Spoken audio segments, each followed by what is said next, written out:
Nag-mid-lane ako dito sa Classic kasi toxic mga kampi ko. Wait lang, teka. Parang si Raichu yung kalaban ko ah. Ewan ko lang kung legit to. Pero biglang nag-reply. Ako ba daw yung nakalaban ni Franca? Sabay sabi ko sa kanya, oo. Pero legit Raichu ba? At sabi niya sa akin fake daw siya. Wala akong pake.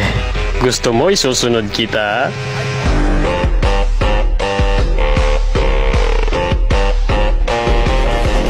O syempre pakitaan natin siya ng mga malupitang double dash. Alam kong king of double dash ka pero ipapatikim ko to sa'yo. At sinabihan niya pa talaga ako ng gaya-gaya. Kung inakala mong double dash lang yung kaya kong gawin sa'yo, nagkakamali ka.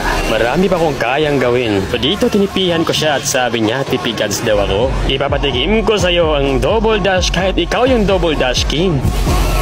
Sabay sabi niya sa akin na bangis daw ako. So dito ay dadaanan sana ako sa mid lane para mag-clear. Ang kaso pinatikim niya ako dito ng double dash sabay triple recall. Mukhang mapapalaban ako dito ah. So dito niyo talaga makikita kung gaano kagaling mag-double dash si Raichu. So dito katapos niya lang mag-red buff at pinatikim ko ulit ng walang katapusang double dash. At dahil alam mo spawn trapper ako, gagawin ko sa'yo yan. Handa ka na ba? Kung si Nika at Franca pinatikim ko, ikaw na yung susunod ko! Hey God!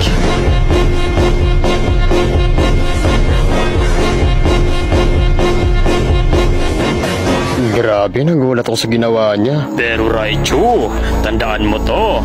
Hindi din basta-basta yung kinakalaban mo. Pero tandaan mo tong laban na to. Sisiguraduhin ko sa'yo na hindi mo to makakalimutan.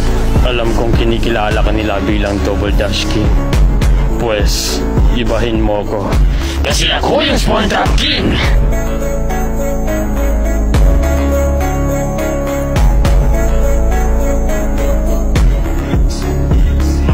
So what's up guys, nag-classic ako sa RG, tapos nakilala ko na itong kalaban, tapos parang familiar siya na nakalaban siya ni Franca. Tapos sabi niya, susunod niya daw ako sa kanya. Tapos yun, habang lang ako yung naglalakad dito, ay bigla ba naman nag-double dash to sa harapan ko.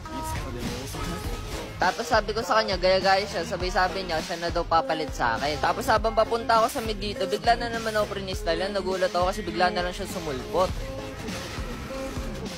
Sabi ko sa kanya dito, tipigad siya. Tapos sabi ko ulit, ganito mag-double dash plus 3 recall pa. Tapos ito yung masamunod na nangyari.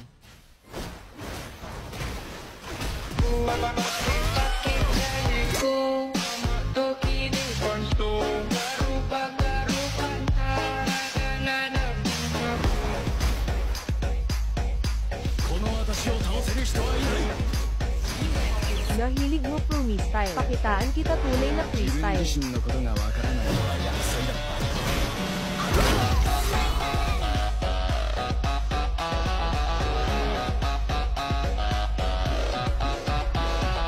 Tapos habang nabili ako ng item dito, na double dash na naman ako. Tapos sabi ko ulit, guys, sabi nagulat ako dito sa ginawa niya, grabe.